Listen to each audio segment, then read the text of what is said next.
el primer recuerdo que tengo de un espectáculo no es haber visto una película, o no es, bueno, también cuando yo era bebé no había televisión. Mi primer recuerdo es de teatro.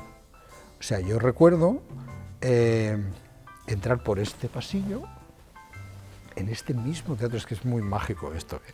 O sea, realmente contarlo aquí es muy especial. Yo debía tener, pues no sé, 5 años o así, o 5 o 6 años, era muy pequeñito. Y teníamos entradas en la segunda fila. Y veníamos por el pasillo y se ve que llegábamos un poco tarde, y entonces la luz se apagó cuando estábamos a mitad de pasillo, con lo cual, claro, yo iba de la mano de mi madre, pues no sabía muy bien dónde íbamos, porque se quedó todo completamente a oscuras. Y de pronto, en aquella pared que había ahí enfrente, donde había un trapito, ¿no? que luego me enteré que se llamaba telón, se levantó. Y yo estaría pues a esta altura, donde estoy más o menos ahora en esta silla. Y apareció una luz, apareció un mundo. De pronto aquello no era una pared, era un lugar enorme, con luces, con gente. Es que esa sensación, siendo tan pequeño, te juro que la recuerdo como casi como algo físico. Yo pensé, ¿pero qué es eso? Entonces, ya sin poder separar la vista, llegué hasta la butaca, me sentaron en mi silla y allí me quedé mirando aquello. Bueno, y desde entonces todas las obras de teatro que he visto, pues siempre me han producido un escalofrío el momento en que se levanta el telón.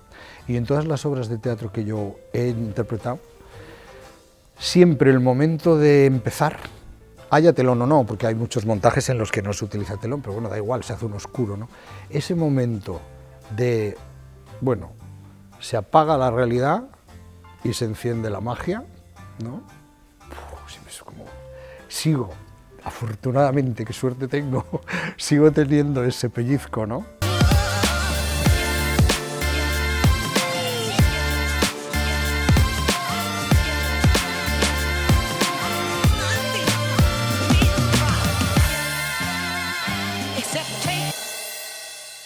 Sí, recuerdo que los fines de semana con mis primos en una casa que teníamos en la sierra pues hacíamos teatro y nos pasábamos el fin de semana ensayando para el domingo hacer la gran representación de pues un cuento de Walt Disney o de, yo qué sé, ni siquiera eran obras de teatro como tales, ¿no? Eran pues cosas que conocíamos o escenificábamos una canción o yo qué sé. Y yo tenía a todos mis primos trabajando todo el fin de semana, pobrecitos, los tenía ensayando, porque claro, a mí me gustaba mucho el teatro, pero igual a ellos no tanto. Pero como yo era el mayor de los primos, pues me hacían caso. Y entonces, pues yo hacía las labores de director, ¿no? Y bueno, pues generalmente me solía dar un buen papel, ¿no? Y lo pasábamos muy bien. Y luego cuando venía pues nuestros tíos, nuestros primos mayores y tal, y se sentaban allí, pues nosotros lo vivíamos, llegábamos a hacer incluso entradas, ¿eh? O sea, las pintábamos y les dábamos entradas, y entonces uno hacía de acomodador y tal. Bueno, era una forma de jugar, ¿no?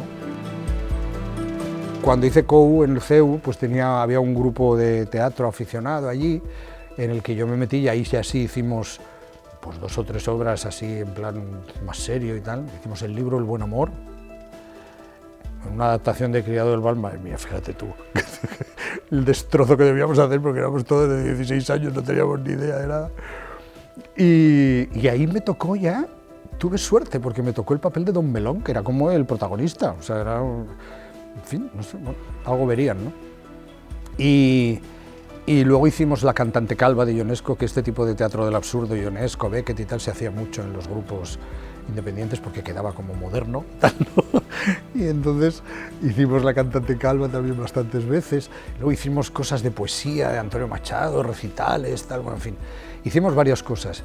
Y ahí nos dirigía un señor que se llamaba Víctor Ruiz Ortiz, que era un profesor de lengua del CEU, que luego esa formación, digamos, a la que yo pertenecí durante pues, el año que hice COU, pero luego también seguí colaborando con ellos un par de años más, se convirtió en el grupo Taedra, que han tenido una trayectoria posterior y han hecho un montón de cosas y tal. Y bueno, pues luego ya, cuando empecé la carrera, fue justo cuando yo entré en la Escuela de Arquitectura, a la vez que entré en la escuela de William Layton, en lo que llaman el laboratorio de William Layton. Y, y bueno, pues a partir de ahí yo compaginaba con esa cosa que te da la juventud de poder hacer 27 cosas a la vez, pues compaginaba los estudios de arquitectura, a los que iba de 3:30 de la tarde a 9:30 de la noche, con la escuela de Leyton, a la que iba de 10 de la mañana a 2 del mediodía. Y milagrosamente yo aprobaba asignaturas en arquitectura con esos horarios. Y cuando yo ya estaba en el tercer año de Leyton, pues me llamaron porque necesitaban un actor que hiciera del burro en El proceso por la sombra de un burro de Eddie Ramat, que era un montaje emblemático de aquel grupo, del TEI. Y entonces, claro, yo dije, pues yo puedo, venga. Y entonces ahí fue cuando empecé a hacer alguna función así ya más seguida y tal, ¿no? Con público y bueno, ahí ya sí que aquello me atrapó de una manera brutal y entonces pues fue un poco, ese grupo luego tuvo continuidad con otro que se llamaba el TEC, el Teatro Estable Castellano, y entonces ahí ya se hizo una compañía de repertorio con un reparto, un equipo más o menos fijo, y me propusieron seguir ahí. Y entonces fue cuando yo ya decidí que las reglas y los planos y las casas pues los iban a usar otros, ¿no? Porque yo no.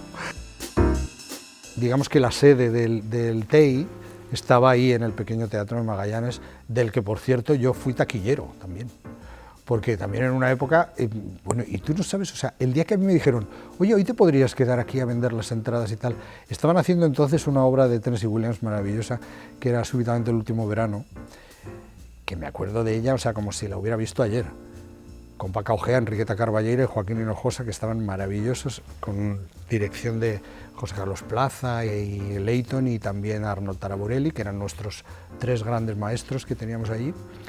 Y entonces me dijeron si un día me podía quedar en la taquilla, porque la chica que estaba en la taquilla pues no podía venir y tal, no sé qué. Y la taquilla era nada, un chisconcito donde no había cristal ni nada, ¿no? Entonces había un mostradorcito que se abría así y tal. Y entonces, bueno, tú no sabes cómo me sentí yo allí sentado dando entradas a la gente. Yo me sentía tan importante y tan como formaba parte del teatro, ¿no? Entonces, bueno, no sé, ahí hice eso, hice también, puse focos porque montábamos luces, pero aparte yo llevaba un cañón que alumbraba en el Teatro Lara, me acuerdo del montaje de Cándido de Voltaire, donde yo apuntaba así con un cañón a Helio Pedregal, que andaba por el que entonces ya estaba haciendo papeles, yo todavía no, y él iba por el patio de butacas, y entonces yo le alumbraba y tal, y yo me sentía muy importante, porque oye, también aquello tenía su porqué, ¿no? El señor Leyton, al que todos llamamos el señor Leyton, los que hemos sido alumnos de él, aunque le quisiéramos entrañablemente y fuéramos amigos, pero para nosotros era el señor Leyton, que suena una cosa muy distante, pero que era una manera de decir, era como su apodo, digamos. Él trajo a España un método de interpretación que aquí normalmente no se utilizaba, que era el método este del Actors Studio, ¿no? El método de interiorización del personaje, de análisis psicológico del personaje, etcétera y tal, para dar a los actores más armas para poder armar sus personajes. Sin embargo, él siempre nos decía a nosotros, está muy bien que estéis aquí estudiando todo esto, pero tenéis que saber que actores como Berta Riaza, José Bódalo, Agustín González, montones de actores, Amparo Ribelles, Irene Gutiérrez Cava, Julia Gutiérrez Cava, actores que en ese momento estaban haciendo teatro y muy bien además en España. Él nos decía, estos actores que nunca han estado en una clase, ni mía ni de nadie seguramente, hacen todo lo que nosotros estamos aquí diciendo. Lo que pasa es que lo hacen sin ponerle nombre. Nosotros estamos dando nombres al sentido común. Y luego, por ejemplo, era muy práctico. Yo siempre cuento una anécdota que, muy al principio de mi participación en aquellas clases y tal, pues yo estaba haciendo un día, recuerdo un ejercicio, hacía un monólogo de Hamlet, que seguramente estaba destrozando, claro, porque imagínate lo que estaría yo haciendo con aquel chaval que no tenía ni idea de nada. Y entonces en un momento, claro, estábamos en esa cosa del personaje, la verdad, tal, la historia, sé muy bien lo que le pasa, y yo estaba allí diciendo aquellas cosas, y me dijo él, Carlitos, porque él hablaba así como con acento americano, ¿no? Nunca consiguió hablar le pasaba lo mismo a Arnold Taraborelli, son dos americanos maravillosos que vinieron aquí y se quedaron con su acento americano toda la vida, ¿no? A pesar de que llevaban aquí 20 y tantos años. Bueno, y entonces me decía, Carlitos, tú ahora miras entre cajas y ¿qué ves? Entonces yo, claro, con esa cosa, el método, ¿comprendes? Yo me puse estupendo y le dije, pues yo veo las colinas de Elsinor y veo un águila negra que viene a posarse sobre una rama, que es el fantasma de mi padre, no sé qué, y me dice, va. Y dice, no, tú ves ahí al utilero comiendo pipas. Y yo dije, o sea que esto va en serio, que esto es de verdad, o sea, lo que pasa en un escenario de verdad, que es que tú miras entre cajas y hay un señor porque está comiendo pipas o que está oyendo la radio o yo qué sé, o que está mirando el reloj, pero que va vestido de hoy, que no va vestido de la época en la que tú estás. Y entonces él nos decía, hay que aprender a trabajar no metiéndose en una burbuja y creando un mundo que no tiene nada que ver con lo que le rodea para que sea creíble, no. Hay que conseguir que las cosas que son anacrónicas con lo que tú estás haciendo, que es todo lo que te rodea, generalmente, sobre todo cuando haces cosas de época, no te perturben en el trabajo y no te saquen de tu concentración. La primera vez que yo actué en un teatro haciendo funciones de tarde y noche y todos los días, que es cuando te sientes un profesional, ¿no? Pues fue con Así que pasen 5 años en el Teatro Eslava, creo que fue el último año que el Teatro Eslava se dedicó a teatro antes de convertirse en la discoteca Joy Eslava. Bueno, pues ahí hicimos Así que pasen 5 años de García Lorca, donde yo hacía dos personajes muy bonitos, pequeños pero muy bonitos, que eran el amigo segundo del primer acto y el arlequín del tercer acto. Yo tengo una pequeña anécdota personal con la obra Así que pasen 5 años, y es que 10 años después, ese mismo director, Miguel Narros, 10 años después, digo 10 años después porque la obra se llama Así que pasen 5 años, 10 años son 2 ciclos de 5 años, y Así que pasen 5 años de Lorca tiene un carácter un poco premonitorio. Lorca la escribió en el año 31, en el 36 se declaró la guerra civil, Lorca murió en el 36, y el personaje del joven, que es Lorca, de alguna manera, dice, dentro de 5 años existe un pozo en el que caeremos todos. Entonces, de alguna manera, esa función tiene algo mágico, premonitorio, y pues 2 ciclos de 5 años después, o sea, 10 años después, el mismo director, Miguel Narros, me llamó para hacer en el Teatro Español la misma obra, Así que pasen 5 años, pero el protagonista. Y no me puedes cerrar la puerta porque vengo mojado por una lluvia de 5 años. Y porque después no hay nada. Porque después no puedo amar. Porque después se ha acabado todo. Siempre el equipo de dirección eran Miguel Narros, José Carlos Plaza, William Layton y Arnold Taraborelli. Y entonces en cada función de las que hicimos, que hacíamos un poco como repertorio, uno de ellos tenía, digamos, más las riendas del espectáculo. En el caso de Así que pasen 5 años fue Miguel Narros, en el caso del Don Carlos de Schiller fue José Carlos Plaza, que confió en mí para hacer el protagonista, en esa época tan temprana, ¿no?, para mí. Claro, yo aparecí un poco como de la nada para la gente en general, porque ellos me conocían porque llevaba 3 años en la escuela y me habían visto hacer muchos trabajos ahí y tal, pero claro, de repente aparecer y hacerte un Don Carlos ahí, yo pensé, digo, Dios mío, de esta me echan aquí, esto va a ser debut y despedida. Pero bueno, no, seguí en el oficio, por suerte, y ahí tuve compañeros maravillosos, también en Así que pasen 5 años, porque el TEI creó el Teatro Estable Castellano, mezclando a la gente del grupo independiente, digamos, que formaba el TEI, con profesionales de muy alta valía. Yo ahí tuve ocasión de trabajar con gente como Guillermo Marín, que fue un grandísimo actor de teatro, con Esperanza Roy, con Ana Belén, bueno, Ana Belén era del grupo, pero ya era una actriz muy conocida, con Berta Riaza, con Julieta Serrano, Fernando Delgado, Victoria Vera, yo qué sé, trabajamos con gente muy buena. Y el tercer montaje fue La Dama Boba, de Lope de Vega, que ahí volvió a tener, digamos, la batuta Miguel Narros. ¡Cansado de ver tanto interés en las damas y que por desnudo y pobre ninguna favor le daba. Y esa fue una de las etapas, yo creo, más importantes en mi trayectoria personal y profesional, porque ahí yo tuve la ocasión de trabajar con Narros. Me llamó para hacer varios espectáculos que creo que supusieron un despegue importante para mí como actor profesionalmente, ¿no? Porque yo hice con él ahí en el Español el concierto de San Ovidio de Buero Vallejo, donde hacía un personaje muy bonito que se llamaba Donato, El sueño de una noche de verano de Shakespeare, donde hacía uno de los enamorados, el Lisandro. Pero es que también hicimos Los enredos de Escapín de Molière, que nos dirigió Daniel Soulier, un director francés que trajo Miguel para dirigir ahí. Pero es que también hicimos El largo viaje hacia la noche de O'Neill. Pero es que también ahí fue donde hice con Narros el protagonista de Así que pasen 5 años. Es decir, fíjate, en esos 5 años yo hice 5 montajes que, claro, para mí fueron muy importantes porque aprendí muchísimo y porque también me ayudaron a conseguir más visibilidad. Y en El largo viaje hacia la noche, yo creo que gracias a Leighton y a Narros, también a todo el reparto, pero especialmente a Alberto Closas, yo aprendí algo. A mí se me hizo un clic en la cabeza, en esa función, que me ha ayudado muchísimo el resto de mi carrera.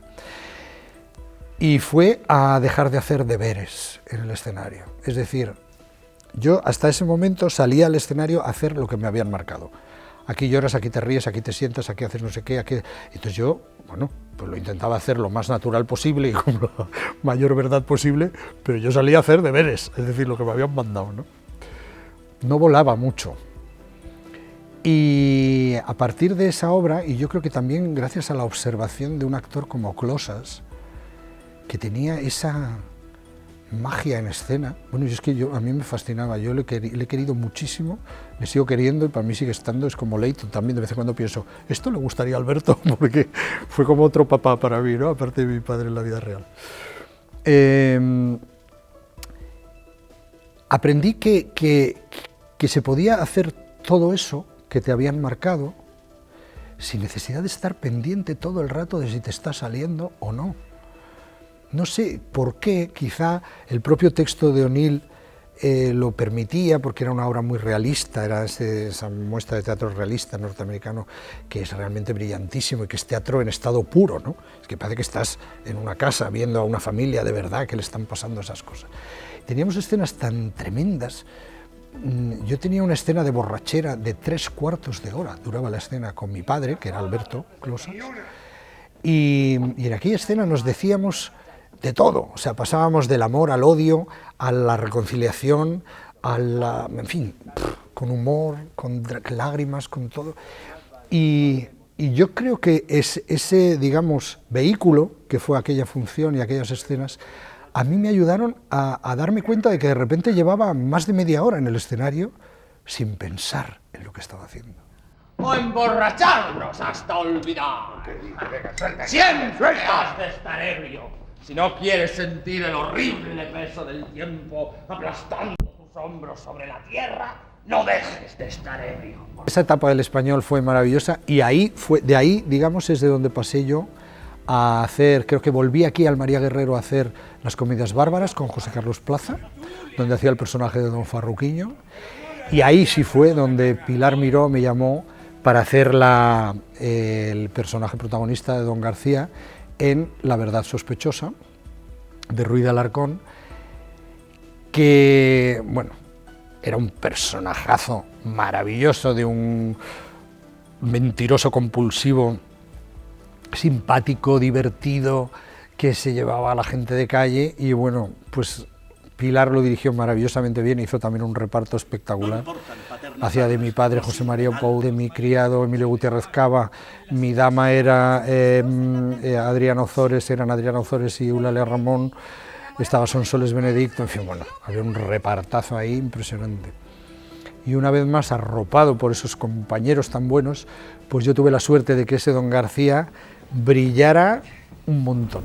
Los antojos de un ardiente amor, señora, me tienen tan deslumbrado que por otra os he tenido. Perdonad, ¿qué hierro ha sido de esa cortina causado? Y como a la fantasía fácil engaña el deseo, cualquiera dama que veo se me figura la mía. Con Lluís Pascual trabajé aquí, en el María Guerrero, en un par de funciones que fueron la Madre Coraje y sus hijos, Debret y Julio César. Fueron dos estupendos montajes donde yo hacía papeles pequeñitos, pero me encantó conocer a Lluís Pascual y bueno, nos hicimos amigos y siempre he pensado que tenemos pendiente volver a hacer algo, él y yo. Bueno, lo haremos. Y me temo que detrás de tantas sonrisas se esconden corazones colmados de malas ideas. Marsillac me dijo una vez, me acuerdo, porque llegamos a ser muy amigos también, y me dijo, mira Carlos, esta profesión es muy injusta. Es muy injusta porque más guapos que tú hay apuñados. Con voces más bonitas que la tuya hay montones. Más altos, con más presencia escénica, bueno, a lo mejor los hay. Pero de pronto tú sales a escena y la gente te mira. Y yo le dije así. Me dijo, sí, tú tienes una cosa, que es que tú vas a hacer muchos protagonistas, ya lo verás, los harás. Digo, bueno, si tengo suerte. Dice, bueno, sí, tienes suerte, pero los harás porque tú tienes algo que otros no tienen y entonces eso tienes que cultivarlo y cuidarlo mucho y tal. Yo nunca llegué a saber si eso efectivamente era verdad, pero sí es verdad que ha colado la cosa porque me han ido llamando un montón de cosas.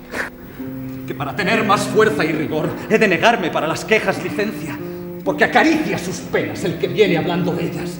Y entonces cuando Adolfo me dijo, no, tú vas a ser el médico de su honra y tú vas a ser el misántropo porque tú tienes algo que en escena es potente y qué tal, eso me dio mucha confianza en mí mismo. Pero no vayáis a creeros que sufriré este ultraje sin buscar venganza. En modo alguno. Ya sé que sobre la pasión nadie puede mandar. Que el amor nace sin pedir permiso y que no se puede forzar la puerta de ningún corazón. Narros me llama y me dice, Carlitos, quiero hacer contigo un burlador en el clásico. Y le dije yo, ¿qué papel? Y dice, pues el Don Juan. Digo, ¿pero cómo voy a hacer yo un Don Juan de Noria? ¿Pero cómo voy a hacer yo el Don Juan? Pero tú me has visto, Miguel, por favor, ¿cómo voy a hacer yo el Don Juan? Tú vas a hacer el Don Juan. Él tenía una visión, también es verdad que no era el de Zorrilla, que va más de guaperas, era el de Tirso, que tiene una cosa un poco más demoníaca y tal. Y entonces Miguel construyó un personaje que no era tanto que consiguiera el favor de las damas, no solamente por su aspecto físico, sino también por su papel influyente en la corte, porque era un tipo con dinero, con influencias, con contactos, en fin. Bueno, era una visión mucho más actual, digamos, de lo que podría ser ahora mismo alguien muy codiciado como Galán y tal, ¿no? Y entonces, bueno, pues coló y lo hice. Y Miguel me ayudó mucho a tener confianza en mí mismo, porque yo empecé aquellos ensayos, que recuerdo que éramos un montón de gente en la compañía, y yo me acuerdo que yo salía al escenario a ensayar y yo miraba a todos los demás y decía, estos deben estar pensando, pero ¿cómo han llamado a este para hacer de Don Juan? En fin, esas cosas de complejos que todos tenemos, pues también Miguel me ayudó mucho a superarlos dándome aquel Don Juan, ¿no? El alma mía entre los brazos te ofrezco. Tuya es el alma y la vida. Ay, aminta de mis ojos. Mañana, sobre virillas de tersa plata, estrelladas con clavos de oro de Tíbar, pondrás los hermosos pies. Arte fue una comedia que triunfó en el mundo entero y que, bueno, sigue triunfando, porque la siguen haciendo en todas partes. Y nosotros fuimos los primeros que la hicimos en España, ¿no? Flotats, José María Pouillo, en un montaje de Flotats. Y él confió en mí para hacer esa obra que, a ver, era una comedia, pero una comedia que tenía un drama dentro enorme, porque claro, eran tres amigos machacándose el uno al otro, los unos a los otros, pero funcionaba como una bomba de relojería cómica, ¿no? Y aquello yo creo que le dio a la gente la perspectiva de que yo también podía hacer personajes cómicos, que por otra parte yo atacaba exactamente igual que los dramáticos. Porque yo, bueno, no, o sea, a ver, luego con el tiempo sí te das cuenta de que la comedia tiene unos tempos, hay un timing, ¿no?, digamos, para conseguir, pero eso lo vas cogiendo con el tiempo. Pero de entrada, un personaje, la comedia hay que hacerla absolutamente en serio, en mi opinión. Y eso es lo que me enseñaron y eso es lo que yo sigo manteniendo a rajatabla. Igual cuando he hecho teatro musical, yo trabajo los personajes siempre como si estuviera haciendo Shakespeare o Chekhov. con la verdad absoluta, y no porque sea una comedia hay que hacerlo más ligero, no, hay que hacerlo de verdad. ¿Cómo se llama el pintor? Antrios. ¿Conocido? Muy. Sergio, no habrás pagado 5 millones de pesetas por este cuadro. Chico, es el precio. Es un Antrios. Pues de arte creo que hicimos 700 representaciones, y del método Gronholm creo que llegué a hacer 925, creo que eran 920 y tantas, no llegamos a 1000 por poquito. Y a pesar de eso, cada día, e incluso en las últimas representaciones, nos descubríamos a nosotros mismos los actores diciendo, oye, si en este momento hacemos tal, y si aquí... Pero bueno, tío, que llevas 3 años haciendo esto, pero seguía estando vivo aquello, ¿no? Y bueno, pues fue una suerte enorme que te toquen. Luego me tocó otra, ¿eh? Ahora últimamente me tocó el crédito, que fueron otros 3 años. En fin, yo me acuerdo que cuando hicimos arte dijimos, esto no nos vuelve a pasar en la vida. Y luego me volvió a pasar con el Gronholm y me volvió a pasar con el crédito, ¿no? Que han sido obras que han conectado, una vez más, Jordi Galcerán, que han conectado con el público de una manera muy directa, ¿no? Oh, pues entonces lo tengo fatal. Si eres más español, porque mi mujer es ver un español, sea el que sea, y ya moja las bragas. Y ella lo sabe, se pasa el día encerrada en casa, porque claro, si sale a la calle, se la encuentra llena de españoles y va loca la pobre. La historia de un caballo se planteaba como un musical pequeño, era un cuento de Tolstoy muy interesante, que contaba la historia de un personaje marginado por ser diferente. En este caso era un caballo pura sangre que nace pío, con manchas, y por eso los humanos lo castran y lo tratan mal y lo dedican no a carreras sino a labores más duras, y la manada le da la espalda. Entonces era la historia de un marginado por ser diferente, era una historia preciosa, donde hicimos un trabajo corporal muy importante y muy complicado, gracias a José Piris, que era un mimo maravilloso, bueno, que es un mimo maravilloso, un director estupendo que nos enseñó a comportarnos como si fuéramos caballos en escena. Averigua qué te gusta hacer y hazlo. Ese es el secreto. Serás poeta o tal vez amante o quizás el mítico Benjamin Stone. En Folies yo me enfrenté con una partitura dificilísima de Stephen Sondheim, que es muy complicado de cantar porque está todo semitonado, hay muchas disonancias, es un compositor maravilloso, pero muy difícil de afinar. Para la afinación hay que tener mucho oído y mucha concentración a la hora de cantar. Y luego además, por otro lado, es un compositor cuyos musicales son muy especiales, porque las canciones no son meras ilustraciones de lo que está pasando, sino que a veces son monólogos internos del personaje que se manifiestan en modo de canción. Sondheim dice una cosa maravillosa, que dice, en mis musicales los personajes empiezan a cantar cuando ya no pueden seguir hablando. Hay quien se cree que para ser feliz hay que tener la calle gestor. El teatro se hace en equipo, no lo hace uno que es buenísimo y luego una gente que hay alrededor que le rodea. No. Las individualidades no sirven para nada en el teatro, ni siquiera haciendo un monólogo, porque necesitas un equipo. Es tan importante el que pone el foco, el que da el interruptor, el que vende la entrada y el que sienta a la persona en la butaca, porque ya le ha creado un ambiente, un clima para que te vea a ti. El teatro se hace en equipo, y entonces yo siempre intento entrar en equipos que crea que me pueden aportar algo y a los que yo pueda aportar algo. ¿Qué pasa el primer día de ensayo? Analizas un poco la gente que está allí, generalmente se hace una primera lectura y entonces ahí, pues bueno, notas un poco sensibilidades de unos, de otros, porque a lo mejor son actores que conoces pero que nunca has trabajado con ellos, o les has visto trabajar pero no sabes cuál es su manera de sus procesos de creación y tal, ¿no? Entonces, bueno, es muy apasionante también descubrir eso, y eso es algo que también nos está poniendo permanentemente en este oficio en precario, digamos, ¿no? Yo no llego diciendo, bueno, hola, soy fulanito de tal, yo lo voy a hacer así y a ver cómo lo hacéis vosotros. No, yo lo voy a hacer según lo hagáis vosotros y según este equipo decida que vamos a hacerlo todos. Todo lo que yo soy es gracias a mis padres. Mis padres fueron 2 ángeles del cielo que bajaron aquí y nos tuvieron a mí y a mis hermanos. Y tuvimos esa suerte también. Yo he tenido mucha suerte en la vida, ¿eh? Es que me ha acompañado gente muy buena siempre. Mis padres me enseñaron a mí desde pequeño cosas muy buenas, porque eran dos muy buenas personas, eran gente muy inteligente, muy culta y, bueno, y con un muy buen criterio. Y nos enseñaron fundamentalmente algo, a mí y a mis hermanos, que a mí luego me ha ayudado mucho para ser actor, y es a ponernos en el lugar del otro.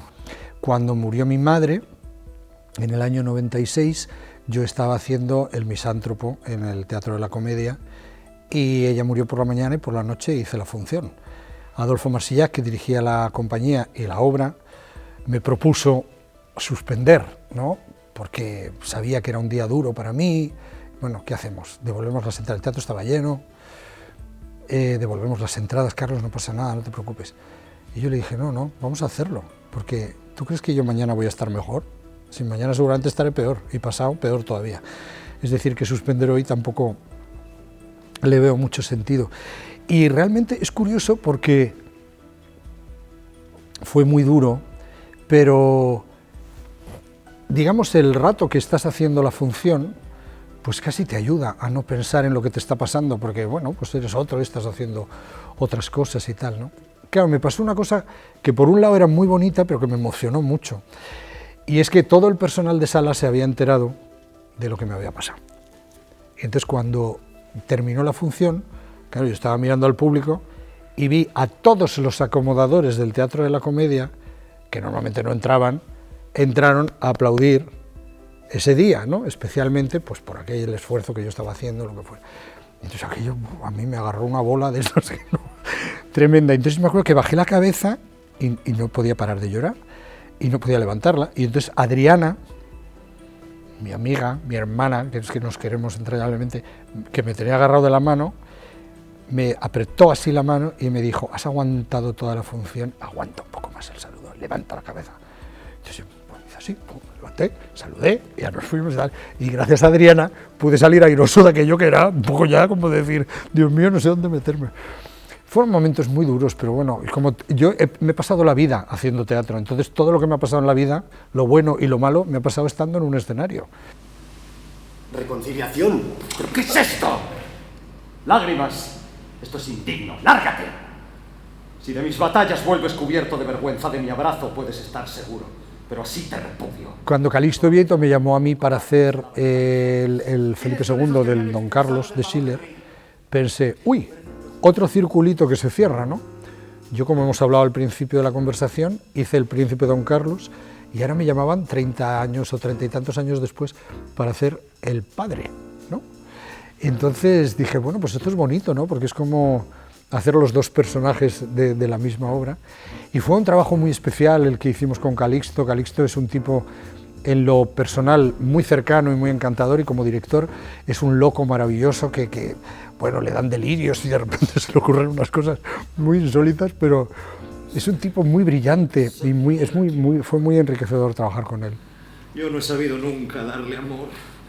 Mas ella, ¿cuándo ha demostrado esa carencia? Después apareció Daniel Veronese, que me llamó para hacer Glengarry Glen Ross, el Shelley Levine, nada menos que un personaje que había hecho Jack Lemmon en el cine, imagínate. La responsabilidad también, yo dije, Dios mío, otra, ¿esto cómo se hace?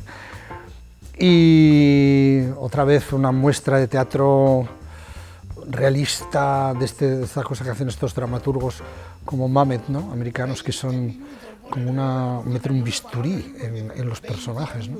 ¿En qué pensaba? Yo tenía la pluma así en la mano. ¿Se me está cansando el brazo? ¡No! ¡Lo hice, Ricky! ¡Joder, lo hice! Como lo hacíamos antes, como solía hacerlo, como me enseñaron. Como tú me enseñaste a mí, ¿qué te va a enseñar a ti, hombre? Si tú... A esa función se metió Claudio Tolcachir. Y de pronto, al día siguiente, me llamó la productora de Todos eran mis hijos para decirme que Claudio Tolcachir quería que yo hiciera el padre de Todos eran mis hijos, porque me había visto hacer el Shelley Levine. Y una vez más yo le dije, pues dale las gracias, dile que lo admiro, lo adoro, que vi los Familia Coleman y me quedé muerto con cómo trabajaban esos actores, pero yo no puedo hacer ese papel, porque el padre de Todos eran mis hijos, Arthur Miller lo describe como Joe Keller, un hombre grande, fuerte, de pelo blanco, no sé qué, 60 y tantos años, una piedra. Y yo pensé, pero yo cómo puedo hacer esto. Tú querías dinero, ¿no? Yo traje dinero. ¿Qué coño me tienes que perdonar? Tú querías dinero, ¿no? Sí, pero no de ese Bueno, modo. claro, ni yo lo quería de ese modo. Fue el primer encuentro con Claudio Tolcachir de 3 que tuvimos, otras 2 obras posteriores que vinieron después, que fueron La mentira y después Copenhague, que es la que estoy haciendo ahora. Y fue como el encuentro con uno de los mejores amigos que yo tengo en la vida. Aparte de ser un director al que admiro muchísimo, es que lo quiero entrañablemente a Claudio, porque es una persona extraordinaria. Y fíjate tú, si yo no hubiera hecho aquella función de Glengarry y Glen Ross, Claudio Tolcachir no habría visto, consecuentemente, ni siquiera habían pensado en mí nadie para ese papel, porque a priori los productores pensaban que no me iba. Por eso, muchas veces, cuántas veces en este oficio, en este trabajo, y en este mundo nuestro del teatro y del espectáculo y tal, la casualidad forma parte fundamental de las cosas. La magia. Pablo dice que la mentira es una demostración de amistad. No, yo no he dicho eso. Uy, pero si lo has dicho textualmente. No, lo que yo he dicho textualmente es que mentir a veces es una demostración de amistad. El teatro tiene una salud de hierro, aunque sea un enfermo terminal muchas veces. Y ahora mismo yo creo que en este país puede que haya problemas porque no hay industria, tenemos una industria muy pequeña. Ojo, el taquillaje de algunos de los espectáculos teatrales de Madrid, a veces, o sea, supone, no tengo los datos exactamente, pero supone un punto importante del PIB, ¿eh? O sea, lo que se recauda en las salas de teatro de este país, ahí tienen mucho que ver los musicales también, porque atraen mucho turismo y tal y cual, y son teatros muy grandes, con grandes aforos, completos generalmente, pero lo que el teatro está aportando es importante. Económicamente hablando, quiero decir, ¿no?, al país. Más allá de lo que son los teatros públicos, que cumplen una misión social, en fin, este oficio nuestro se mantiene a duras penas a base del esfuerzo de muchas pequeñas y medianas empresas que están dejándose la vida en esto. Entonces, en ese sentido yo creo que hay una esperanza para el teatro español porque hay buenos autores y hay muy buenos intérpretes y están saliendo también muy buenos directores que están haciendo cosas muy interesantes con puntos de vista y enfoques muy novedosos y muy buenos, ¿no? Como lo fueron en su momento los maestros, ¿no?, que ya son clásicos. Pero pidió ver al capitán Las Morenas, dijo que le conocía. ¿Y? Si estás mintiendo no vas a arriesgarte a decir algo que se puede comprobar. Los únicos que sabemos que Enrique murió somos nosotros. Es un tipo listo. Para poder combinar tele, cine y teatro así de una manera tan continuada, que primero hay que tener muchísima suerte, que es la que he tenido yo, de que me llamaran para hacer todas esas cosas, porque claro, tú puedes tener mucha disposición y tal, pero si no te llaman no puedes hacerlo. Yo he tenido mucha suerte, porque yo creo que el trabajo ha ido llamando al trabajo y he tenido una carrera muy continuada. Y luego he tenido la enorme suerte de tener buena salud, porque también hay que tener buena salud para poder compaginar todas estas cosas. Una buena salud, un buen instrumento vocal, que no me ha pasado demasiadas facturas. Generalmente la voz me ha respondido, que es algo muy importante para nosotros, sobre todo en el teatro.